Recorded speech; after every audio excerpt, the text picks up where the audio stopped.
오늘 하나님께서 주시는 말씀은 여호수아 2장 8절에서 21절까지의 말씀입니다. 정탐꾼들이 잠자리에 눕기 전에 라합이 지붕 위로 올라가 그들에게 말했습니다. 나는 여호와께서 이 땅을 당신들에게 주신 것을 알고 있습니다. 당신들에 대한 두려움이 우리를 급습해 이 땅에 사는 모든 사람들이 당신들 때문에 간담이 서늘해져 있습니다. 당신들이 이집트에서 나올 때 여호와께서 당신들을 위해 어떻게 홍해의 물을 말리셨는지, 당신들이 요단강 건너편 아모리 사람의 두 왕 시온과 옥을 어떻게 진멸시키셨는지에 대해 우리가 들었습니다. 우리는 그 소식을 듣자마자 마음이 다 녹아내렸고 당신들 때문에 모두 용기를 잃었습니다. 당신들의 하나님 여호와는 위로는 하늘과 아래로는 땅의 하나님이시기 때문입니다. 이제 여호와를 두고 내게 맹세해 주십시오. 내가 당신들에게 자비를 베풀었으니 당신들도 내 아버지의 집에 자비를 베풀어 주십시오. 그리고 내게 확실한 징표를 주십시오. 내 부모와 내 형제 자매들의 목숨을 살려주고 그들이 가진 모든 것을 지켜주며 당신들이 우리 생명을 죽음에서 구원해 주시길 바랍니다. 그러자 정탐꾼들이 라합에게 대답했습니다. 당신이 우리의 이 일을 발설하지 않는다면 우리가 목숨을 걸고 당신의 목숨을 대신할 것이며 여호와께서 이 땅을 우리에게 주실 때 우리가 당신을 자비롭고 진실하게 대할 것이요. 그러자 라합은 창문으로 해서 그들을 밧줄에 달아 내렸습니다. 라합의 집이 성벽 위에 있어서 성벽 위에 살았던 것입니다. 그러고 나서 라합이 정탐꾼들에게 말했습니다. 산속으로 들어가서 추격자들과 마주치지 않게 하십시오. 거기에서 추격자들이 돌아갈 때까지 3일 동안 숨어 있다가 그 후에 당신들의 길을 가시면 됩니다. 그 사람들이 라합에게 말했습니다. 당신이 우리와 맺은 이 맹세를 우리가 지키는 데는 조건이 있어. 우리가 이 땅에 들어올 때 우리를 내려보낸 이 창문에 붉은 줄을 매어 놓아야 할 것이요. 또 당신 부모와 당신의 형제 자매와 당신 아버지 집안 모두를 당신 집으로 데려다 놓아야 할 것이요. 만약 누구든 당신의 집 문을 나서 거리로 나가면 그의 피가 그 머리로 돌아갈 것이고 우리는 책임이 없겠지만 누구든 당신과 함께 집안에 있는 사람에게 누군가 손을 대면 그 피가 우리 머리로 돌아올 것이요. 그러나 만일 당신이 우리의 이 말을 발설하면 당신이 우리와 맺은 맹세에서 우리는 책임이 없어. 우리 함께 읽겠습니다. 라합이 대답했습니다. 좋습니다. 당신들의 말대로 하겠습니다. 이렇게 라합은 그들을 보냈고 그들은 길을 나섰습니다. 그리고는 창문에 붉은 줄을 매어 놓았습니다. 아멘. 할렐루야. 우리 높으신 주님의 이름을 찬양합니다. 이제 우리 마음과 뜻과 정성을 다해 우리 하나님 앞에, 높으신 하나님 앞에 우리 감사와 찬양과 영광의 큰 박수 올려드리겠습니다. 아름다우신 주님, 위대하신 주님의 이름을 찬양합니다. 오늘 이 예배를 통해 주님 홀로 영광을 받아 주시옵소서. 찬양을 받아 주시옵소서. 이 시간 우리 흩어진 교회로 또 영상으로 예배하는 사랑하는 SNS 식구들을 향해서도 우리 따뜻한 사랑과 축복과 격려의 박수 보내겠습니다. 깊이 하나님을 만나는 은혜의 축복의 시간 되기를 축원합니다. 할렐루야. 사랑하는 여러분, 성령 충만하십시오. 말씀 충만하십시오. 오늘 이 말씀을 통해서 우리 인생의 잃어버린 사랑의 모형, 또 가정 안에 두신 하나님의 놀라운 계획과 뜻이 풀어주게 되는 귀한 은혜가 있게 되기를 주님의 이름으로 축복합니다. 우리 시간 영적인 심호흡을 했으면 좋겠는데요. 네, 여러분 정말 우리의 삶을 실어서 주님의 사랑으로 깊이 들이마시고 깊이 호흡하고 인생의 모든 두려움과 염려와 근심을 내뱉고 주님의 보혈을 깊이 들여마시고 우리의 상처와 고통과 연약함과 질병을 내쉬어 버리는 거예요. 여러분 일상을 살 때도 계속해서 이 호흡을 의식하면서 우리의 영육 안에 주님이 일으키시는 생명의 선순환이 일어나게 되는 귀한 은혜가 저와 여러분 가운데 있게 되기를 주님의 이름으로 축원합니다. 네, 5월 한 달 리아 프로젝트로 가정이라는 주제를 가지고 말씀을 나누고 있는데요. 지난주였죠. 전쟁 같은 사랑이라는 제목으로 말씀을 나누고 이후 기도회를 하는데요. 여러분이 그 주여 외치는 그 소리가 얼마나 이 처절하기까지 한지 말이죠. 주님을 부르는 그 뜨거운 외침이 가슴을 파고들면서 마음이 너무 아프더라고요. 가정이라는 주제가 우리 인생에 이렇게 절실한 주제였구나. 그 이름 안에 슬픔과 기쁨이 함께 있고 두려움과 평안이 함께 있고요. 그리고 고통과 구원이 함께 있다는 것을 느꼈어요. 예배가 마친 후에 그런 이야기를 나누는데요. 지난주 예배를 마치고 서로의 마음을 나누는데 어떤 형제는 이 가정의 문제만큼 대적 기도가 많이 나오는 영역이 없다는 거예요. 그랬더니 옆에 있었던 이 자매가 자기도 오늘 이 주여 소리가 흡사 죽여로 들렸다는 거예요. 그러니까 청년들이 얼마나 목청껏 주여 삼창을 하든지 그런데 그 주여 하는 그 소리가 꼭 죽여 하는 이 내면의 외침 같더라는 거죠. 여러분 뭘 죽여야 하죠? 이기심도 죽이고 아픈 기억도 죽이고 부정적인 되물림도 죽이고 죽일 게 많기는 해요. 여러분의 가정에 대한 이 절절한 마음을 느끼면서 오늘 이 본문을 정할 때 굉장히 많은 고민을 했습니다. 가정을 생각할 때마다 찾아오는 이 낙심이 찾아오고 절망과 무력감을 느끼는 지친 청년들의 마음속에 어떻게 하면 새 소망과 위로를 전할 수 있을까?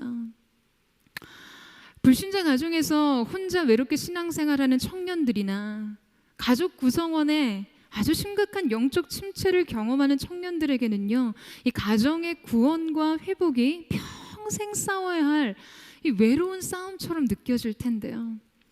이 영혼의 짐을 우리 공동체가 어떻게 나눠지고 함께 질 수 있을까 고민했던 한 주였습니다. 여러분이 나비 효과라는 말 많이 들어보셨죠? 이 나비 효과라는 용어는요, 1952년에 미국의 작가인 레이 브래드버리가 이 단편 소설인 사운드 오브 사운드라는 책에서 처음 사용을 했는데요. 그 이후에 이 미국의 기상학자였던 에드워드 로렌츠를 통해서 훨씬 더 널리 알려지게 쓰이게 됐죠. 이 로렌츠는 그의 강연에서 브라질에서 나비가 날개짓을 하면 텍사스에서 토네이도가 일어날까? 라는 주제로 발표를 하게 되는데요. 즉 나비의 날개짓같이 아주 미세한 변화나 작은 사건이 후에 예상할 수 없는 엄청난 결과로 이어진다는 그런 의미를 담은 것이 바로 나비 효과입니다. 여러분, 영적인 세계에서도 이런 나비 효과가 있습니다. 지난주 우리는 이 모빌처럼 엉켜있는 가족관계 안에서 한 사람으로부터 시작된 부정적인 영향력이 가정 안에 얼마나 엄청난 파장을 일으키는지를 살펴보았죠. 그리고 오늘은 그 반대로 한 사람으로부터 시작된 믿음의 반응이 그 가정과 가문의 운명을 어떻게 뒤바꾸어 놓았는지, 그리고 더 나아가서 이것이 얼마나 위대한 하나님의 구원의 역사가 되었는지를 함께 살펴보기를 원합니다. 오늘 본문은 여호수아가 가나안 정복 전쟁을 앞두고요, 아주 은밀하게 두 정탐꾼을 여리고에 파견하는 장면으로 시작되는데요. 그렇게 이 여호수아의 지령을 받고 여리고에 잠입해 들어간 두 명의 정탐꾼은 라합이라는 창녀의 집에 들어가서 묵게 되었습니다. 아무래도 여관처럼 숙박이 가능했고요, 성내에 여러 사람들이 드나드는 곳이었기 때문에 여리고 성과 관련된 군사적인 정보를 얻거나 어떤 민심을 파악하기에는 아주 적절한 곳이었던 거죠. 그렇게 이스라엘 정탐꾼이 여리고에 잠입해서 들어갔는데요, 이 사실이 여리고의 왕에게 첩보로 보고가 되었어요. 그래서 여리고의 왕이 라합에게 전가를 보냅니다. 내 집에 들어온 그 사람들을 끌어내라는 거예요. 그들은 이 성의 스파이들이라고요. 자, 이 왕의 전갈에 이어진 라합의 반응을 한번 볼까요? 우리 4절에서 5절 말씀을 같이 한번 읽어보도록 하겠습니다. 4절에서 5절 말씀 시작. 그러나 그 여자는 그 두 사람을 벌써 숨겨놓고는 말했습니다. 그렇습니다. 그 사람들이 내게 왔습니다만 그들이 어디에서 왔는지 몰랐습니다. 그리고 날이 어두워져 성문을 닫았을 때 그 사람들은 집을 떠났습니다. 그들이 어느 방향으로 갔는지 난 모릅니다. 그러므로 어서 그들을 추격해 보십시오. 그러면 그들을 따라잡을 수 있을지도 모릅니다. 자, 여러분 보세요.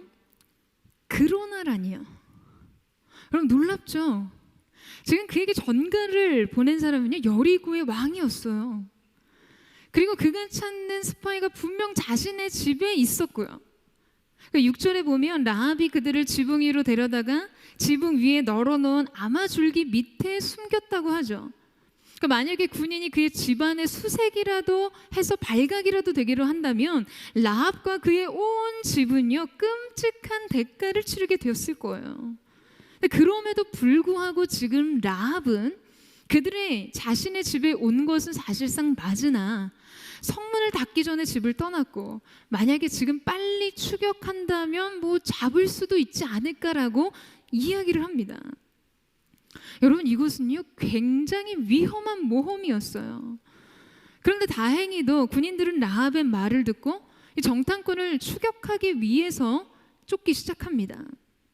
자, 여러분, 지금 라합은 왜 이토록 무모한 일을 한 것일까요? 여러분, 성경은요 지금 라합의 이 행동을 믿음으로 정의 내립니다. 히브리서 11장은 믿음의 전당이라고 부르죠. 영광스러운 믿음의 그 반열에 오른 노아, 아브람, 요셉, 모세, 다윗과 같은 사람들이, 에녹과 같은 사람들이요, 이름이 기록되어 있어요. 자, 그런데 놀랍게도 이들과 함께 어깨를 나란히 하며 믿음의 전당에 오른 이가 있었으니 바로 라합이었습니다. 히브리서에서 그녀를 어떻게 소개하고 있는지 한번 보시겠어요? 믿음으로 기생 라합은 정탐꾼들을 평안히 맞아들여 불순종한 사람들과 함께 죽지 않았습니다. 믿음으로 기생 라합은, 여러분, 이 어울리지 않는 두 가지 사실이 함께 있죠. 성경은 라합의 직업에 대해서 여러 차례 언급을 하는데요, 그녀는 매춘부였습니다. 그런데 놀랍게도 성경에선 그녀가 지금까지 어떠한 삶을 살았든지, 그녀의 삶이 무엇을 고발하든지 간에 믿음을 그 인생의 결론으로 평가합니다. 여러분, 이것이 얼마나 놀라운 인생의 반전입니까? 여러분, 이것이 우리에게 있어서 얼마나 큰 소망이 되는지요. 사랑하는 여러분, 믿음이 이깁니다. 여러분, 이 사실을 믿으세요? 믿음이 과거를 이기고, 믿음이 죄를 이기고 운명을 이겨요. 그렇기 때문에 이 믿음이 오늘 우리 자신과 가정의 새로운 출발선이 되어야 하는 것이에요. 여러분의 과거, 여러분의 이력, 여러분의 죄와 허물이 여러분을 어떻게 수식하고 설명하든지, 여러분, 중요한 것은 여러분의 삶의 결론을 내리는 것은 오직 믿음이어야 한다는 것입니다. 여러분, 아멘 크게 하셔도 돼요. 그러면 그 믿음이 새로운 미래를 연다는 것이에요. 여러분, 이 사실을 믿으세요? 사람들은 자신의 치명적인 과거와 자신의 약점을 가리고 덮기 위해서 너무나 많은 노력을 하죠. 우리는 우리의 과거를 세탁하고 자신의 약점을 가리고 덮기 위해 여러분 너무나 많은 노력을 하며 살아갑니다.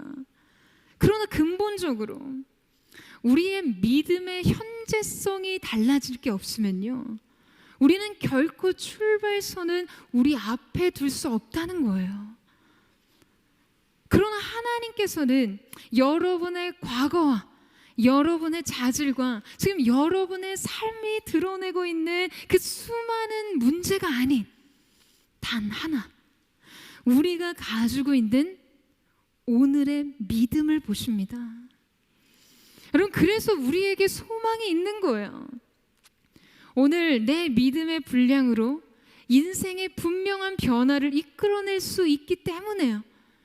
믿음으로 수치를 영광으로 바꾸고, 그 믿음이 절망에서 소망으로 이끌고, 그 믿음이 우리의 가정을 멸망에서 구원에 이르게 한다는 것이죠.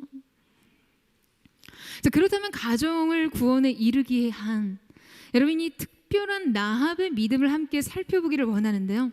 자, 라합의 이야기를 한번 들어보세요. 우리 9절에서 11절 말씀을 같이 한번 읽어보도록 하겠습니다. 9절에서 11절 말씀 시작. 그들에게 말했습니다. 나는 여호와께서 이 땅을 당신들에게 주신 것을 알고 있습니다. 당신들에 대한 두려움이 우리가 사로잡혀 이 땅에 사는 모든 사람들이 당신들 때문에 간담이 서늘해져 있습니다. 당신들이 이집트에서 나올 때 여호와께서 당신들을 위해 어떻게 홍해의 물을 말리셨는지, 당신들이 요단강 건너편 아모리 사람의 두 왕 시온과 옥을 어떻게 진멸시켰는지에 대해 우리가 들었습니다. 자, 라합의 믿음 첫 번째는 보지 않고 믿는 믿음이었습니다. 여러분, 지금 라합 안에 무엇이 있죠? 지금 라합 안에 하나님에 대한 지식이 있었어요. 그러니까 앞서 언급한 대로 라합의 직업상의 이유 때문에 이 성내를 드나드는 많은 사람들을 만나고 그들이 전해주는 그런 이야기들을 들을 수 있었습니다. 10가지 재앙이 이집트에 임했던 일, 홍해가 갈라져서 이스라엘 백성은 바닷길을 건너고 이집트의 군대는 홍해에 수장되었던 일, 메마른 광야에서 하늘에서 내리는 만나와 메추라기를 양식으로 삼은 일, 불기둥과 구름기둥의 보호와 그냥 칼 한 번 잡아보지 못했던 이스라엘 백성들이 전쟁에서 이길 수 있었던 그런 이야기들 말이에요. 그리고 이제 그들이 가나안으로 들어오기 전 여리고 앞 요단강을 눈앞에 두고 있다는 소문까지 들었어요. 그러니까 여러분, 지금 이 지식은요, 사실상 라합이 눈으로 보고 경험적으로 알게 된 지식이 아니라 마치 풍문으로 들었어. 그러니까 사람들을 통해서 전해 들은 소문과 같은 이야기였다는 거예요. 그런데 놀라운 것은 라합이 남들이 전해준 이 하나님에 대한 이야기를 믿음으로 받아들였다는 것이죠. 11절 말씀을 보세요. 우리는 그 소식을 듣자마자 마음이 다 녹아내렸고 당신들 때문에 모두 용기를 잃었습니다. 당신들의 하나님 여호와는 위로는 하늘과 아래로는 땅의 하나님이시기 때문입니다. 자, 여러분, 뭐라고 하죠? 이스라엘 백성들 때문에요, 이 여리고성 사람들이 두려워하고 있다는 거예요. 간담이 녹아내리고 있다고 해요. 근데 여러분, 정말 객관적인 현실은 이스라엘은 지금 난민과 같은 처지였고요. 여리고는 오아시스의 풍부한 수원지와 이중 성벽의 두터운 방어력을 가진 교통의 중심지에 위치한 화려한 도시였어요. 그들에게는 훈련된 군대가 있었습니다. 그런데 그들이 왜 이스라엘 백성을 두려워합니까? 그들의 하나님 때문에요. 여호와께서 하늘과 땅의 주인이 되시기 때문에, 그분이 진정 하나님이시기 때문이라는 거예요. 그러니까 여러분, 라합의 이 믿음이 얼마나 놀라운 것입니까? 이 믿음은요, 지금 놀랍게도 이스라엘 백성에게도 없는 믿음이었어요. 그들은 출애굽 이후에 광야 40년의 시간 동안 하나님의 놀라운 기적과 기사를 눈으로 봤죠. 바다가 갈라진 것을 보게 되고 그 가운데를 직접 걸었어요. 여러분, 그들은 하늘에서 내리는 만나와 메추라기를 먹고 반석에서 터진 물을 먹었습니다. 불기둥과 구름기둥의 인도하심을 받았어요. 그들은 하나님의 살아계심과 그의 위대하심을 눈으로 직접 보고 그의 삶으로 경험했습니다. 그런데 여러분, 그들은 하나님을 믿지 못했어요. 그래서 늘 불평과 원망과 불신앙의 끝판을 보여줬어요. 여러분, 사실 많은 사람들이 보여주면 믿겠다고, 이해가 되면 믿겠다고 하는데, 여러분, 그런 것은요, 믿음이 아닙니다. 그것은 사실 확인에 불과해요. 보고 믿는 믿음은 지식과 정보, 그냥 그 사실 그 자체를 받아들이고 인정하는 것뿐이죠. 반대로 믿음은 반드시 사실 그대로를 뛰어넘어야만 합니다. 믿음은 선택이에요. 믿기로 선택하는 것이죠. 우리가 여러분 보지 못해서 믿지 못하는 것이 아니라 믿지 못하기 때문에 보지 못하는 것이에요. 여러분, 이 영적인 원리를 기억하셔야 돼요. 이 영적인 순서를 기억하셔야 합니다. 저와 여러분이 우리가 믿음을 선택하면 하나님께서는 그 믿음에 대한 상으로 우리가 믿은 것을 보게 하시는 것이에요. 근데 우리에게 있는 이 잦은 실패의 이유들은 우리가 먼저 보길 원한다는 것에 있어요. 보여주면 믿겠다고, 이해가 되면 믿겠다, 상황이 좀 달라지면, 문제가 해결되면 믿겠다. 여러분, 이러니까 인생이 꼬이는 거예요. 그래서 지치는 거예요. 그래서 무기력해지고 더 나아갈 수 없이 그냥 거기서 멈추는 것이죠. 잘못된 공식에 인생을 대입하니까요. 그러니까 답을 찾을 수가 없는 것이에요. 지난주에 동생 부부랑 이런저런 이야기를 하는데요. 동생은 자기가 공부를 하면서 물리 과목이 너무 어려웠다는 거예요. 문과에서 이 물리를 배우면 초반에 고작 해봤자 속도와 가속도 이론이 나옵니다.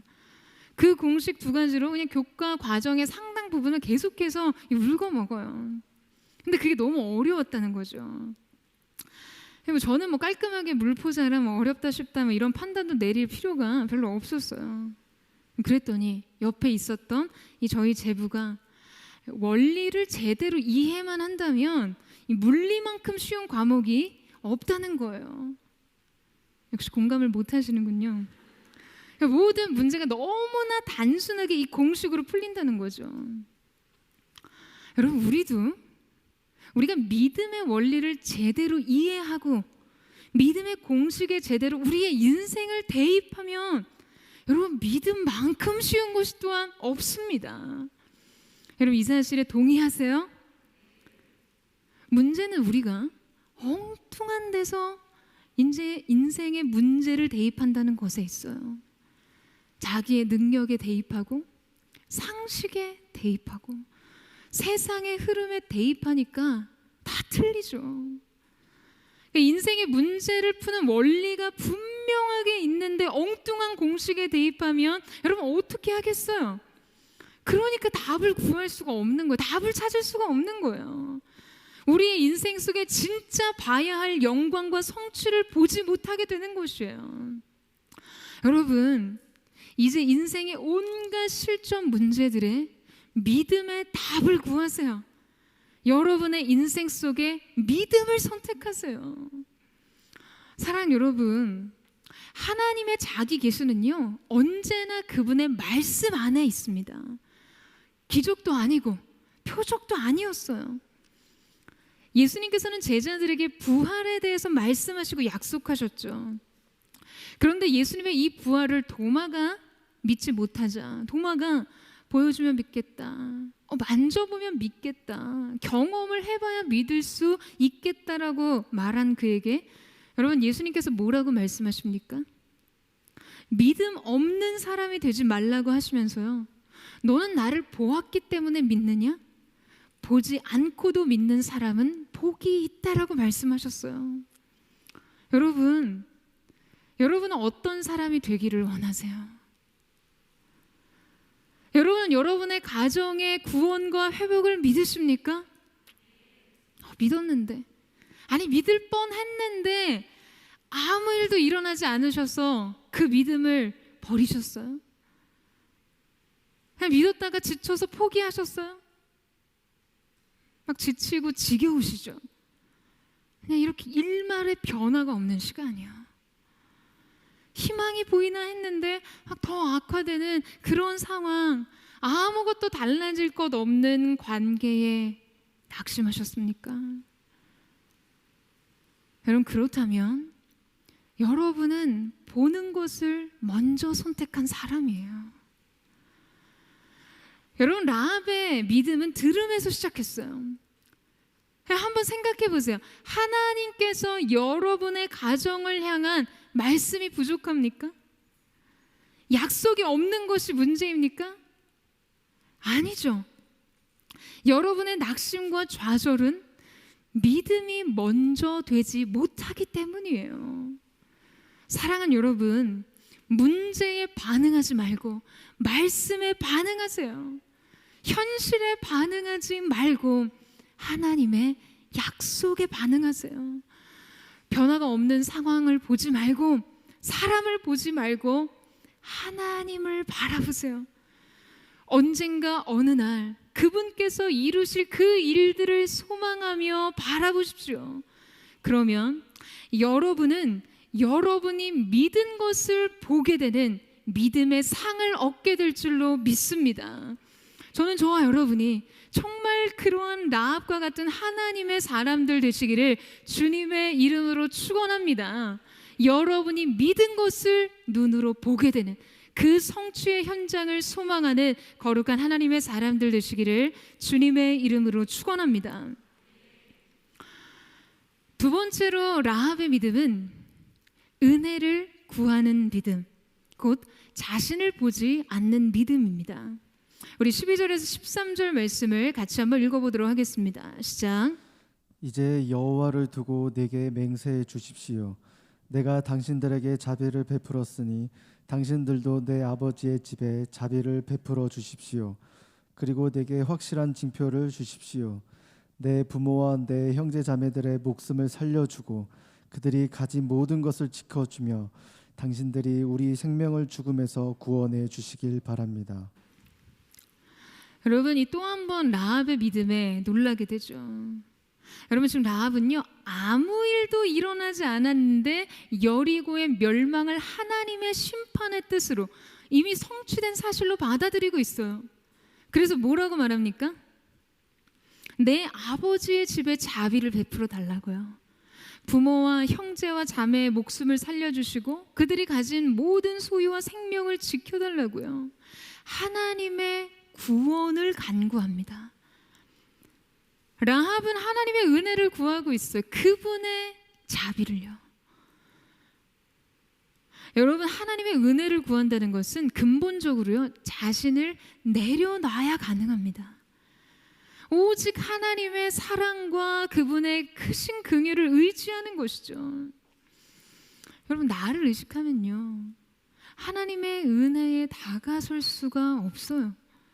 내 자아, 내 허물, 내 불행과 내 처지를 의식하게 되면요, 그것을 지나치게 의식하면요, 우리는 은혜와 점점 더 멀어집니다. 우리가 나를 철저하게 잘 안다고 언제나 은혜를 의지할 수 있는 게 아니에요. 나보다 그분이 커야죠. 나보다 은혜가 훨씬 더 크게 보여야 합니다. 여러분, 라합은 어떻습니까? 라합의 인생의 주홍 글씨처럼 새겨진 이름은 무엇입니까? 기생 라합이요. 온갖 우상 숭배와 폭력과 음란과 물질 만능주의가 가득 찬 이 타락의 도시 여리고 안에서도 여러분, 자기의 몸을 파는 비천한 여인이었어요. 그러니까 이러한 자기 자신을 생각한다면 거룩하신 하나님 앞에서 그 구원의 은혜를 말한다는 것이 여러분, 너무나 염치 없고 개념 없는 행동 아닙니까? 그런데 라합은 구원을 구합니다.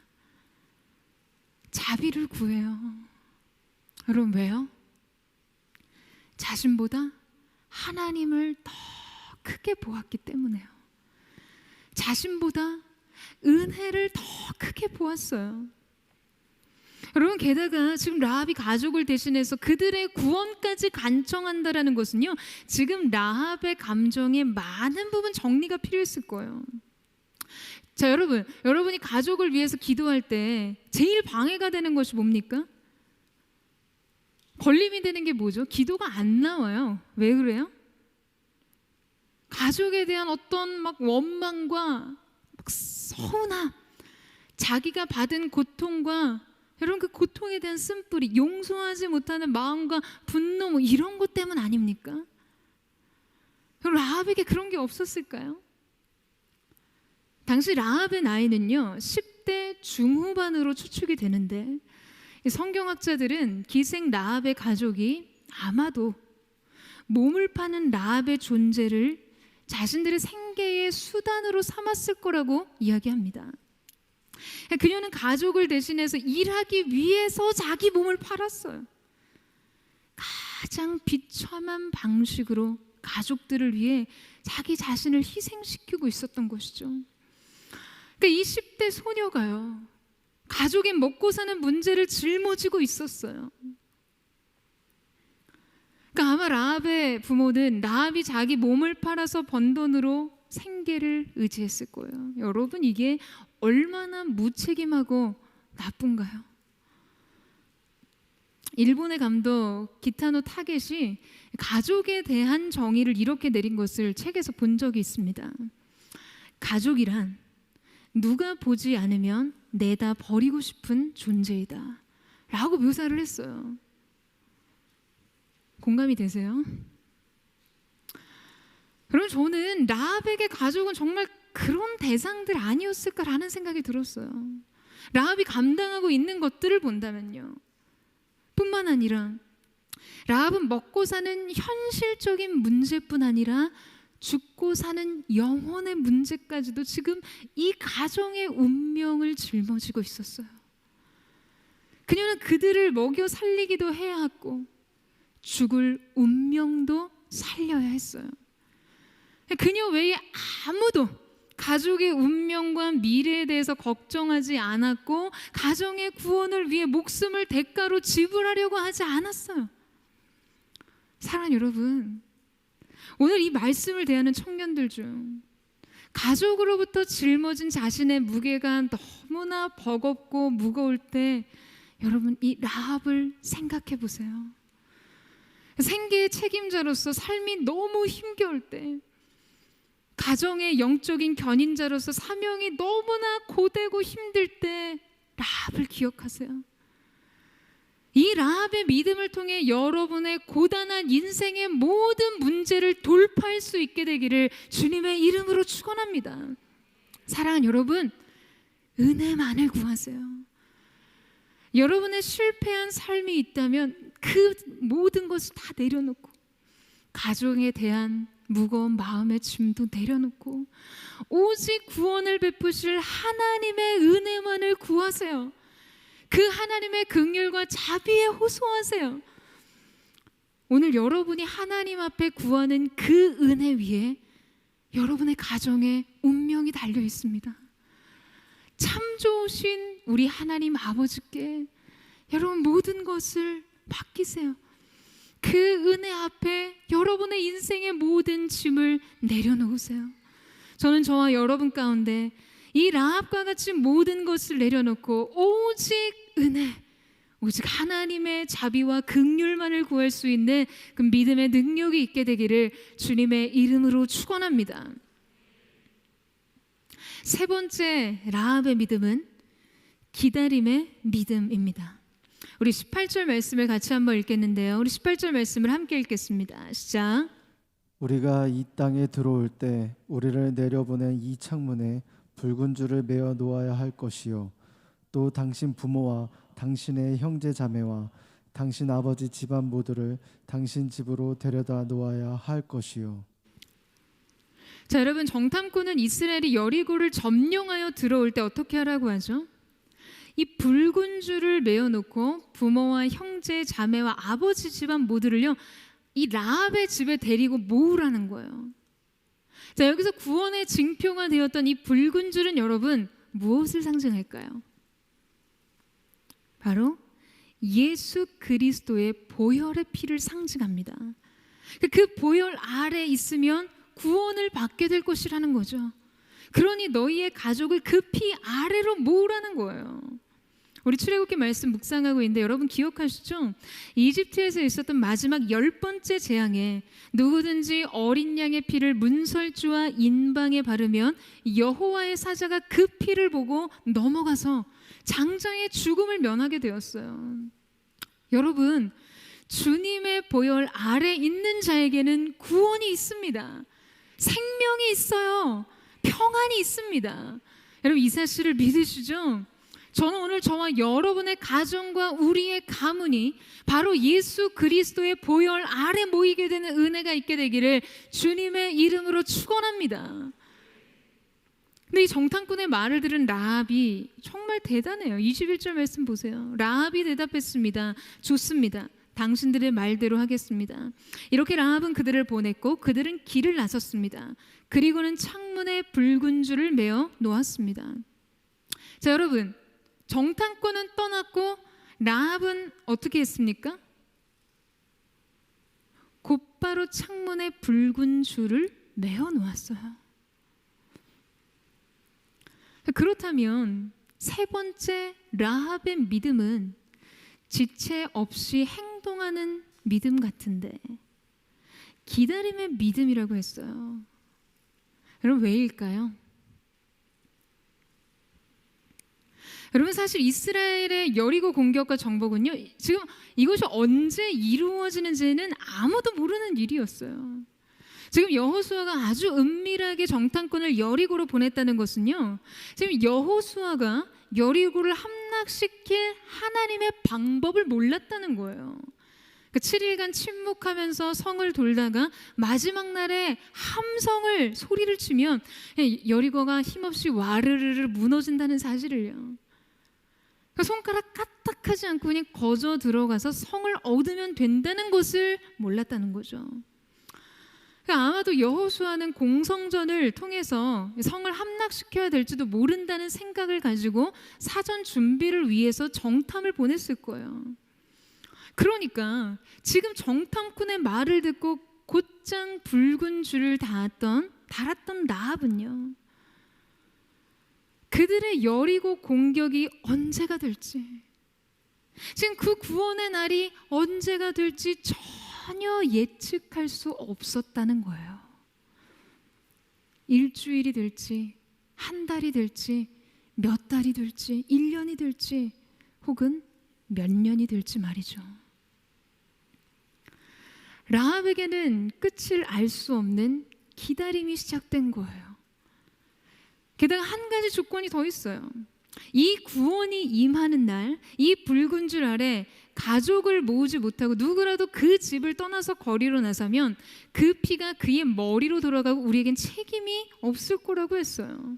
그러니까 언제가 될지 모르는 그 구원의 날을 위해서 여러분, 라합은 가족을 모아야 했어요. 언제인지 모를 그 구원의 기회를 놓치지 않기 위해 지속적으로 영적인 긴장을 유지했겠죠. 긴장의 연속이었어요. 이스라엘의 여리고 함락 당시 가족 모두가 이 붉은 줄 아래 모여 있어서 구원을 받았다는 것은요, 라합의 이 태세가 지금 꾸준하게 유지되었다는 것의 의미입니다.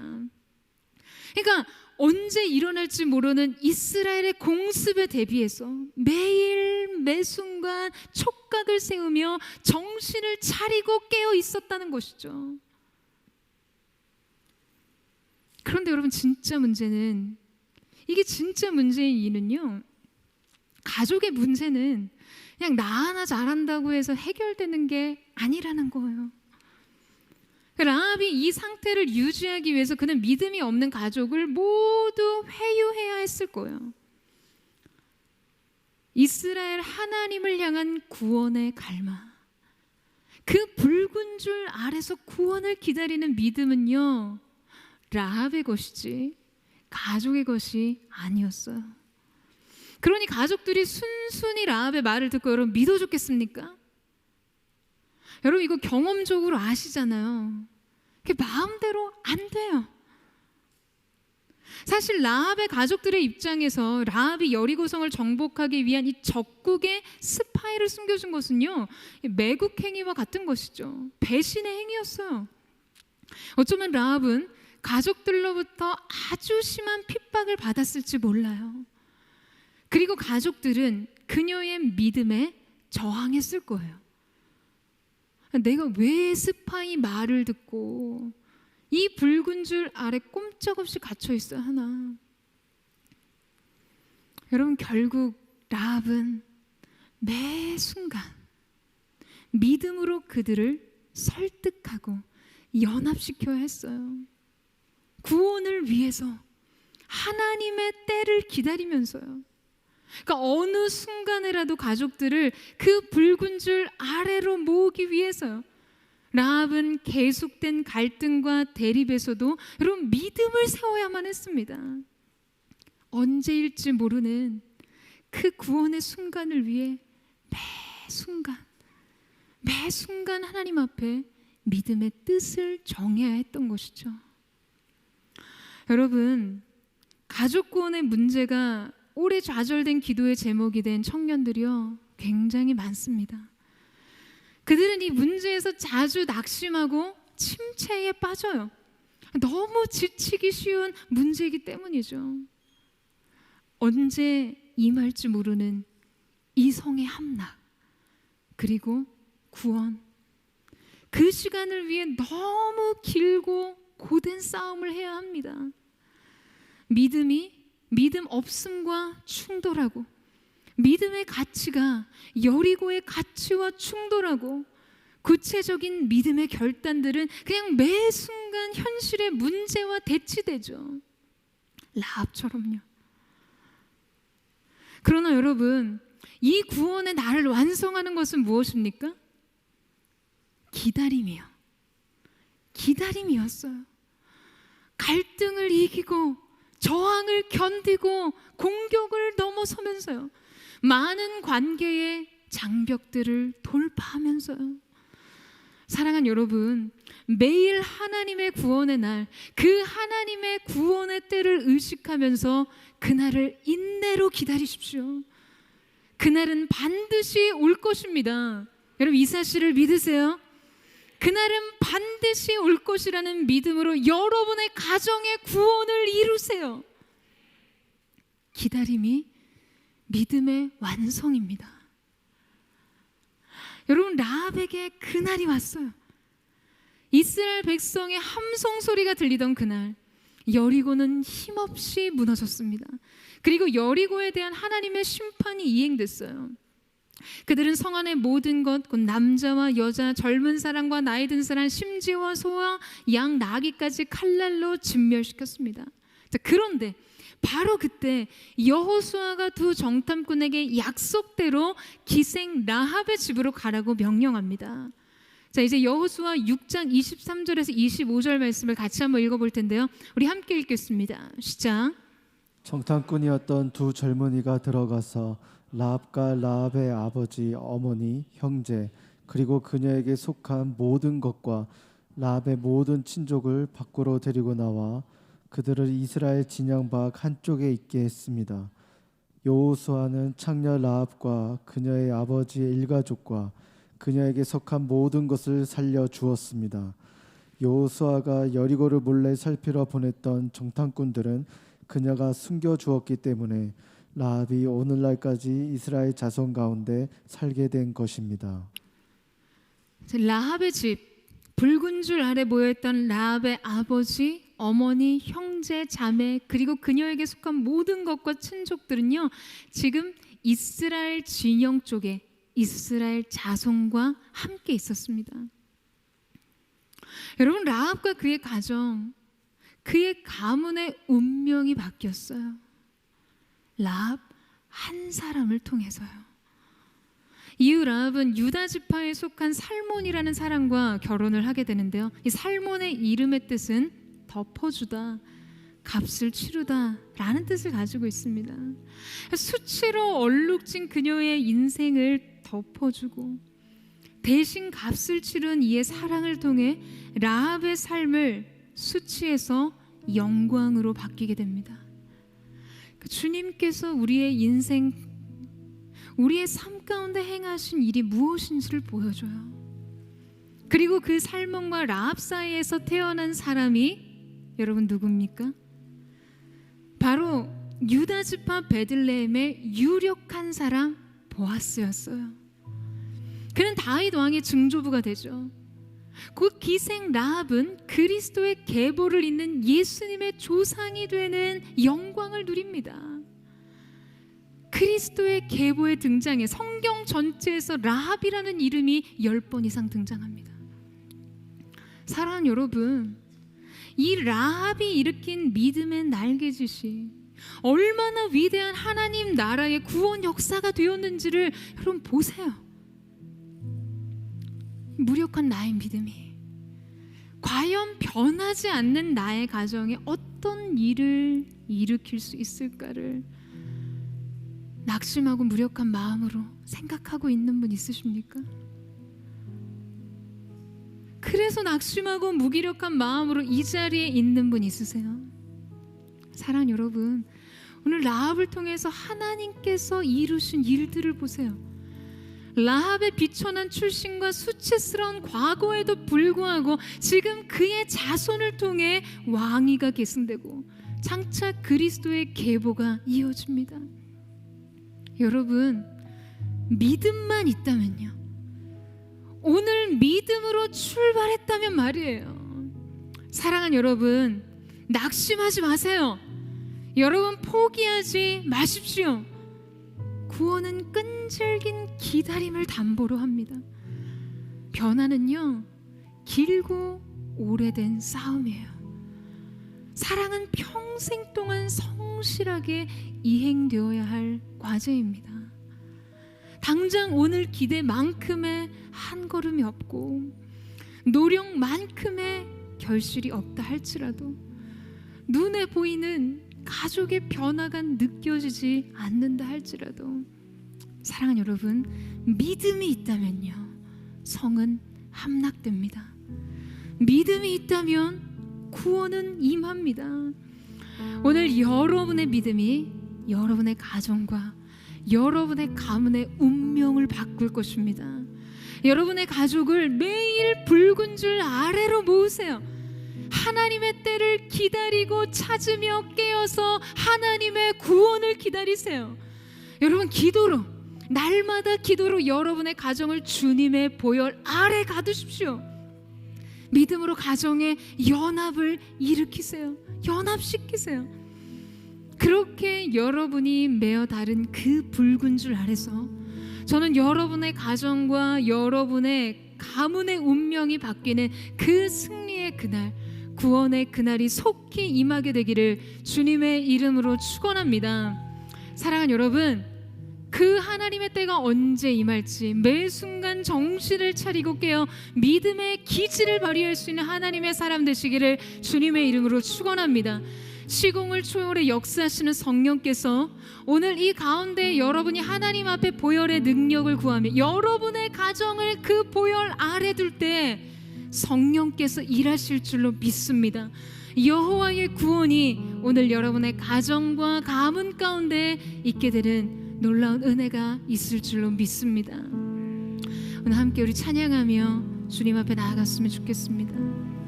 여러분, 오늘 정말 특별히 하나님의 은혜를 구하세요. 하나님의 구원을 바라보세요. 여러분 자신의 어떠함도 아닌 여러분의 가정의 현실이 어떠한지, 관계가 어떻게 깨어져 있는지, 회복을 소망할 수 없는 무참히 무너진 망가진 듯한 여러분의 가정을 인식하고 의식하는 것이 아니라 그보다 크신 주님의 구원을 바라보세요. 그 크신 사랑에 여러분의 시선을 고정하십시오. 오늘 우리가 정말 오늘의 이 기도의 시간을 통해 우리의 가정의 영적 기류를 변화시키시고 믿음의 날개짓을 통해 우리의 가정과 가문 가운데 크신 일을 행하실 하나님의 일들을 소망하며 주님 앞에 우리의 마음을 드리며 나아가기를 원합니다. 주님 오셔서 우리의 약함과 두려움을 고치시고 주님의 일을 이루어 주시옵소서. 두려운 마음 가진 자여 놀라지 말라. 주 너의 하나님 강한 손으로 주 이름 부를 때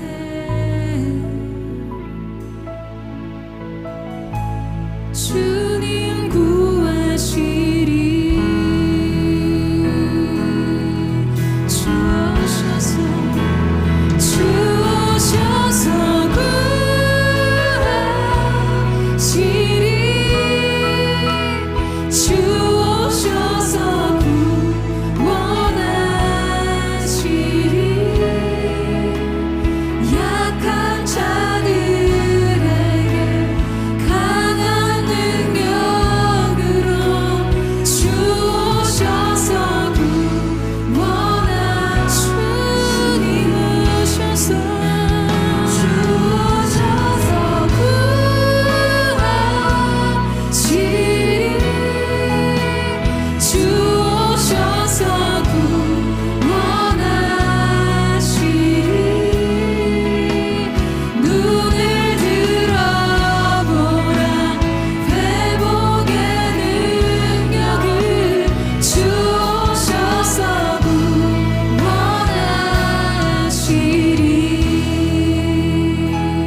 주 너의 하나님, 주 너의 하나님 사랑의 발로 주 이름 부를 때 주님 구하시리, 주님 구하시리.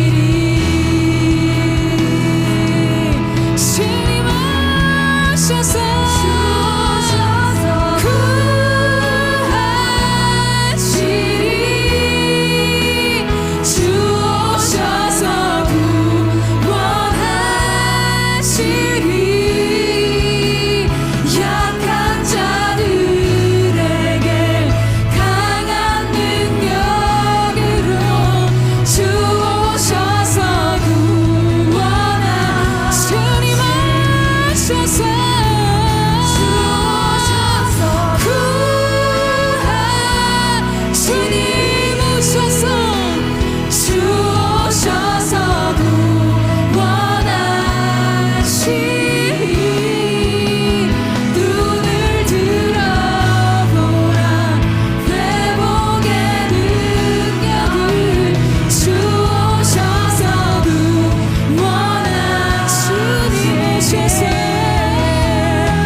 사랑하는 여러분, 가정에 대한 여러분의 아픔과 고통에 너무 가슴이 아픕니다. 그러나 오늘 우리에게 소망을 주신 하나님의 은혜를 기억하셔야 돼요. 여러분, 오늘 이 라합의 믿음을 기억하세요. 라합만큼 비참한 사람이 또 있나요? 네, 있을 수도 있어요. 그러나 라합과 같은 믿음을 가지는 것은 선택의 문제입니다.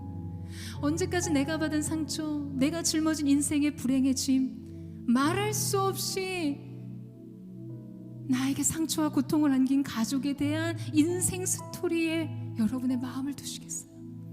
보여주면, 달라지면, 변화의 기미가 보인다면 하나님을 한번 신뢰해 보겠다고 이제는 너무나 지쳤다고 말하는 사람들 오늘 이 자리에 있습니까? 사랑하는 여러분, 오늘 하나님의 은혜를 구하세요.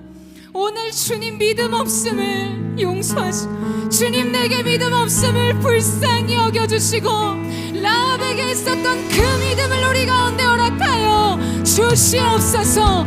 보고 믿는 믿음이 아니라 믿음으로 우리가 믿은 것을 보게 되는 거룩한 믿음의 상을 얻는 자들 될 수 있도록 역사하여 주시옵소서. 지치고 곤고했던 이들의 믿음에 힘과 능력을 더하여 주시옵소서. 우리 전심으로 하나님의 은혜를 구하며 우리 주의 한번 부르짖고 합시면 동성으로 기도하겠습니다. 주여, 사랑하는 주님, 아버지의 긍휼에 호소합니다. 아버지의 자비하심에 이들의 인생과 가정을 맡겨드리며 나아갑니다. 나 한 사람의 믿음을 통해 그의 가정과 가문에 예수의 생명을 옮기셨던 하나님의 사건이 오늘 이들의 가정과 가문 가운데 있게 하여 주시옵소서. 더 이상 너의 비참함과 불행에 묵상하지 말지어다. 우리의 인생의 상황과 깨어진 가족의 관계와 인생의 모든 무거워짐을 그 무게를 벗어버리고 사랑하는 여러분, 예수께로 달려가세요. 생명이 있는 곳, 구원이 있는 그날을 소망하며 이 시간 주 앞으로 나아갑니다. 주의 믿음의 능력을 더해 주셔서 그 믿음으로 말미암아 살게 되는 역사, 오늘 한 사람의 믿음을 통해 주께서 이루신 구원의 역사가 이들의 가정 가운데 일어날 수 있도록 역사하여 주시옵소서. 주님을 믿음으로 바라볼지어다.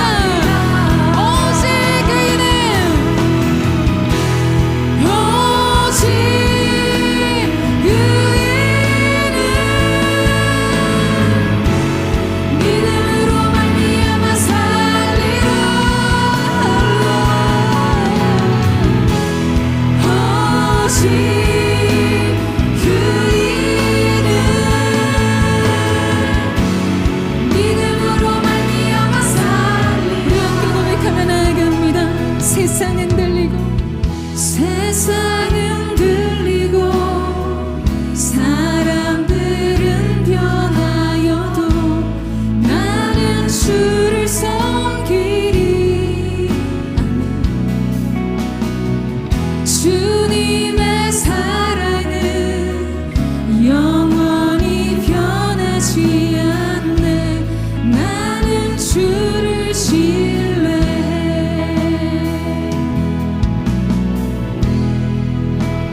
오직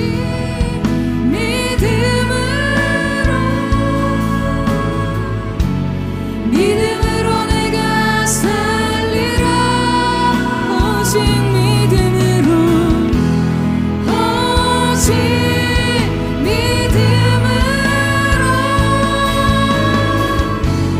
믿음으로 내가 선포하며 고백합니다. 오직 그이는, 오직 그이는 믿음으로 말미암아 살리라. 할렐루야. 오직 그이는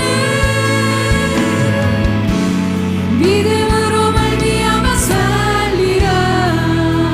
사랑하는 여러분, 이 시간 하나님의 역사는 시공을 초월하시는 능력임을 여러분 믿으십니까? 여러분 이 사실을 믿으세요? 오늘 이 시간 우리가 함께하는 이 기도는 우리의 가정과 가문에 우리의 인생 가운데 붉은 줄을 매는 시간이 될 것입니다. 예수 그리스도의 보혈 아래 가정을 모으세요. 이 시간이 기도가 무너진 이 가정의 기초가 되고 이 기도가 하나님 꿈꿀 수 없는 가정의 미래가 될 줄로 믿습니다. 예수 그리스도의 존귀하신 보혈 아래 너의 가족을 모으라.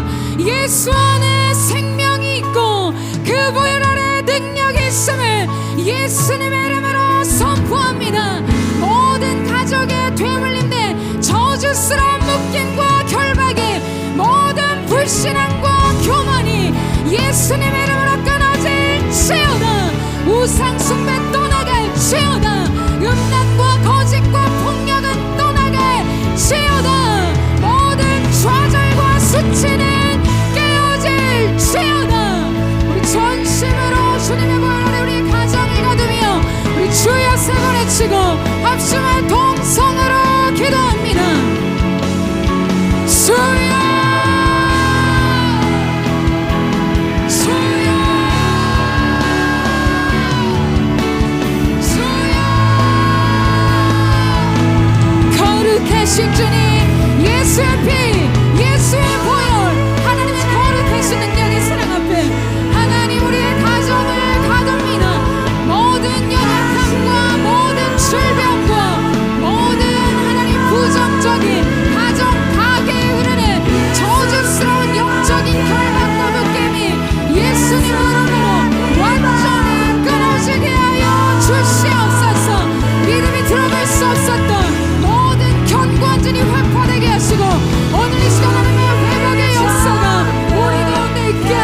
주시옵소서.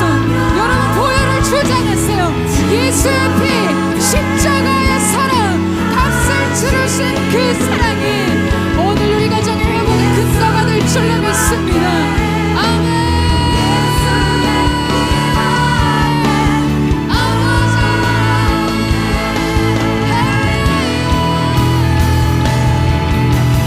우리 죄를 씻기고 다시 온전케 하는 예수 피밖에, 예수의 피밖에 영적으로 그들을 견인하라. 할렐루야. 우리를 정결케 하신 주님, 정결케 하여 친구 되게 하시는 예수 피밖에, 예수의 두 손 높이 들고 주님의 보혈을 찬양하리라. 주의 보혈 찬양해, 주의 보혈 찬양해. 이 시간 주님의 보혈의 능력이 강물같이 흘러가고 있습니다. 주님, 가정을 향해, 가문을 향해, 우리의 가게를 향해 그 보혈의 능력이 계속해서 흘러가게 하여 주시옵소서. 모든 질병과 연약함, 폭력과 저주스러운 자살에요, 절망에요 끊어질지어다. 주의 보혈 찬양해, 주의 보혈 찬양해. 예수 피밖에, 예수의 피밖에 없네. 사랑하는 여러분, 오늘 이 시간 우리의 계획과는 전혀 다르게, 여러분 라합이 처음부터 내가 이러한 믿음을 드리며 하나님께서 이렇게 역사하시고 이러한 변화와 이러한 구원과, 그래서 내가 결국 그리스도의 계보를 이루는 영광의 반열에 들어갈 것을 알았다고 생각하세요? 믿음이 필요한 이유가 이것입니다. 보이지 않기 때문이에요. 결론을 알지 못하기 때문이에요. 변화를 잃지 못하기 때문이에요. 다만 우리가 알고 있는 분명한 한 가지는 여러분 무엇입니까? 여러분 무엇입니까? 우리의 하나님이 우리의 가정 가운데 구원을 작정하셨다는 사실이에요. 누구 때문에? 바로 오늘 이 자리에 오늘의 믿음을 주 앞에 드리고 있네. 여러분 한 사람, 여러분 한 사람의 믿음으로 인해 여러분의 가정과 가문의 운명은 바뀌게 될 것입니다. 여러분 이 사실을 믿으십니까? 우리 견고한 여리고 성이 무너졌듯이 우리 전심으로 생리의 함성과 구원의 함성을 주 앞에 알려드리며 합심하여 기도하며 나아갑니다. 할렐루야. 영원한 이름을 찬양합니다. 구원의 역사를 이루실 주님의 이름을 송축합니다. 주님은 하나님께서 이루신 그 하나님의 놀라우신 일들이 우리 가운데 나타나게 하여 주시옵소서. 주님의 믿음을 드립니다. 기다림의 믿음을 드립니다. 믿음의 완성을 기다림으로 내 순간 하나님의 때를 의식하는 믿음으로 나아가기를 원하옵니다. 주님 역사하여 주십시오. 주님 역사하여 주시옵소서.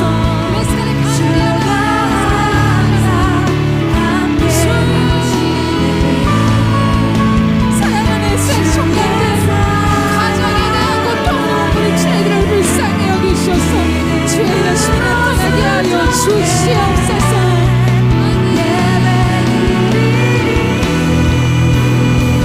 주는 나의 도움이시며 주의 계획 영원하시네. 주의 위엄 앞에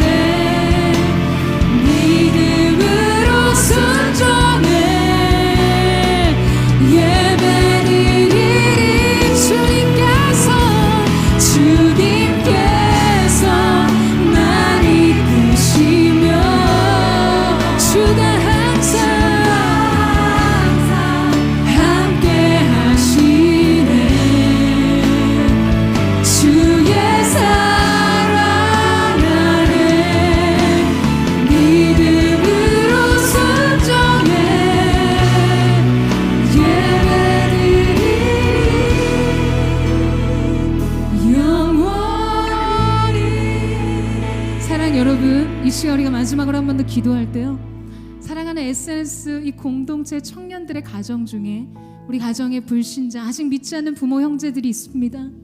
늘 이들을 대할 때마다 내 안에 두려움과 불안과 낙심이 몰려옵니다. 이런 분 있으세요? 여러분 자리에 일어나세요. 그리고 여러분의 가정에 하나님의 사랑을 인한 회복이 필요한 너무나 많은 절망감과 라합과 같은 인생의 지난 과거의 과오와 실패를 안고 하나님 앞에서 회복을 구하지 못하고 넘어지고 망가진 인생을 산 가족이 있습니까? 그 가족에 대한 책임감이 여러분을 짓누르는 분 있으세요? 자리에서 일어나세요. 질병의 문제로 고통받는 분 있습니까? 가정하네요. 여러분 일어나세요.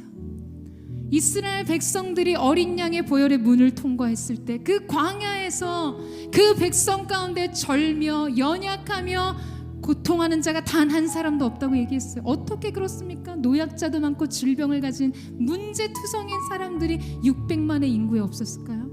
그날 밤 예수의 피, 주님의 보혈의 문을 통과했기 때문에 그 보혈의 영광이 모든 약함과 깨어짐과 고통을 고치셨기 때문인 줄로 믿습니다. 오늘 이 시간 우리가 이들을 위해 중보하며 나아가기를 원합니다. 거룩하신 성령님 하늘의 문을 여셔서 사랑하는 SNS 청년들 이들의 가정 가운데 구원의 날이 속히 임하게 하여 주시옵소서. 오늘 이 믿음을 받으시고 이들의 가정의 회복과 이들의 가정의 치유가 임하게 하여 주시옵소서. 우리 멘토님들도 함께 중보하십시오. 우리 전심으로 중보하며 주의 이름을 부르짖고 기도하겠습니다. 주여, 공동체의 믿음으로 우리가 이 시간 이들의 가정의 구원의 날을 선포합니다. 주님 불쌍히 여겨 주시옵소서.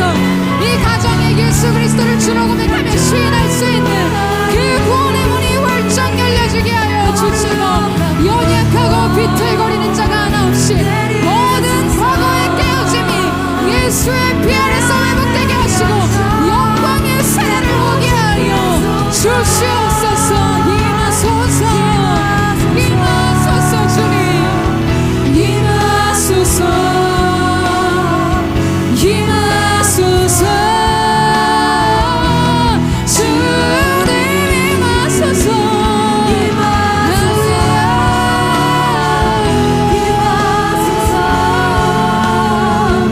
임하소서. 주님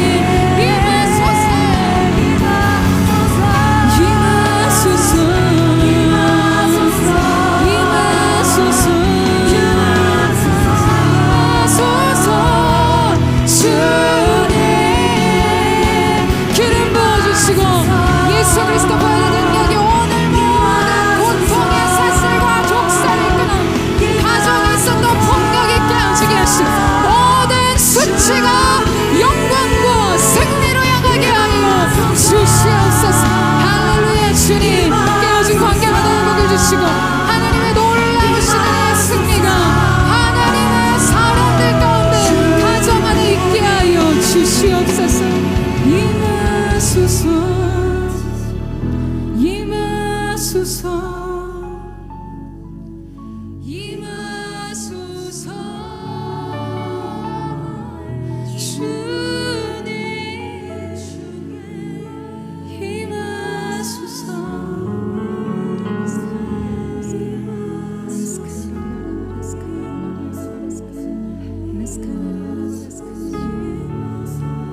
이 시간 존귀하신 주 예수 그리스도 이름의 능력, 모든 회복과 치유의 능력이 되신 예수 그리스도 이름으로 선포합니다.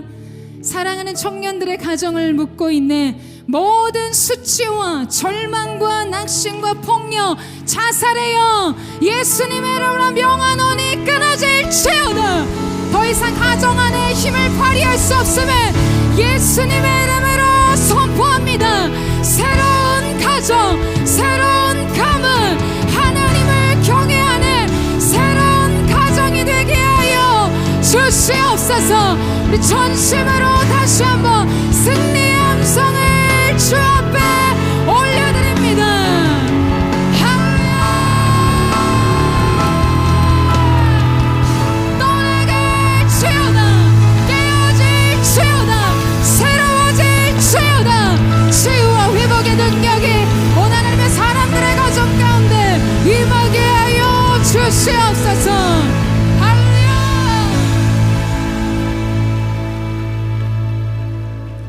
사랑하는 주님, 오늘 우리가 선 자리에서는 마지막 영광이 다 보이지 않지만 아무것도 달라지지 않고 변하지 않는 가정으로 인해, 가족들로 인해, 나 자신으로 인해 깨어진 마음이 있다면 주님, 기다림으로 믿음을 완성하게 하여 주십시오. 매 순간 하나님의 때를 의식하며 주님 앞에 깨어있는 믿음으로 주님이 성취하실 그날의 영광을 이미 성취된 오늘의 영광으로 받아들일 수 있는 거룩한 하나님의 사람들 될 수 있도록 도와주시고, 특별히 하나님 위로해 주십시오.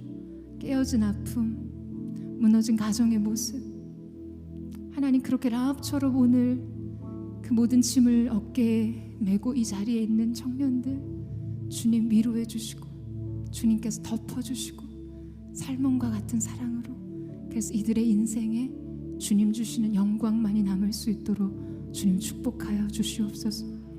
다 같이 그 자리에 일어나겠습니다.